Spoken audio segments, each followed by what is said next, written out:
Chapter 11. The Miracle. Charlie entered the shop and laid the damp 50p on the counter. "One Wonka's Whipple Scrumptious Fudge Mallow Delight," he said, remembering how much he'd loved the one from his birthday. The man behind the counter looked fat and well-fed. He had big lips and fat cheeks and a very fat neck. Then fat around his neck bulged out all over along the top of his collar like a rubber ring. He turned and reached behind him for the chocolate bar, and then he turned back again and handed it to Charlie.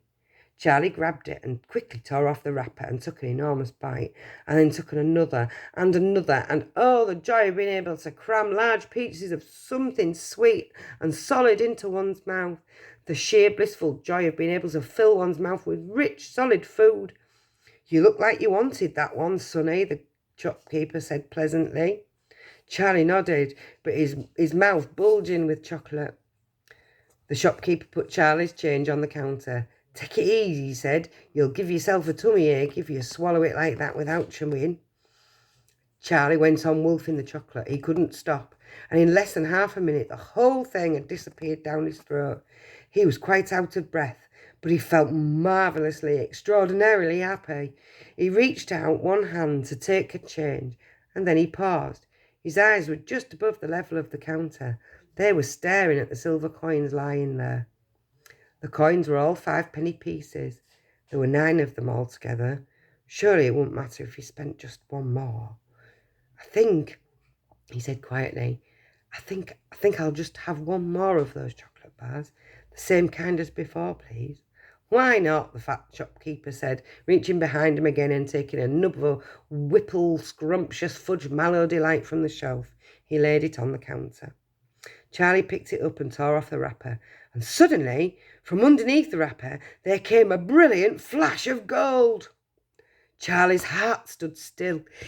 "It's a golden ticket!" screamed the shopkeeper, leaping about a foot in the air. "You've got the golden ticket! You've found the last golden ticket! Hey, would you believe it? Come and look at this, everybody! The kid's found the Wonka's last golden ticket! Here it is, right here in his hands!" It seemed as though the shopkeeper might be going to have a fit. "In my shop too," he yelled, "and he found it right here in my own little shop. Somebody call the newspapers, quick, and let them know. Watch out now, Sonny. Don't tear it as you unwrap it. That thing's precious." In a few seconds, there was a crowd of about 20 people clustering around Charlie, and many more were pushing their way in from the street. Everybody wanted to get a look at the golden ticket and at the lucky finder. "Where is it?" someone shouted. "Hold it up so we can see." "There it is, there," someone else shouted. "He's holding it in his hands. See the gold shining?" "How did he manage to find it, I'd like to know," a large boy shouted angrily. 20 bars a day I've been buying for weeks and weeks."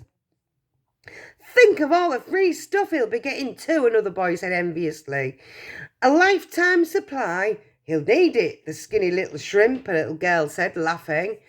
Charlie hadn't moved. He hadn't even unwrapped the golden ticket from around the chocolate. He was standing very still, holding it tightly with both hands while the crowd pushed and shouted all around him. He felt quite dizzy. There was a peculiar floating sensation coming over him, as though he were floating up in the air like a balloon. His feet didn't seem to be touching the ground at all.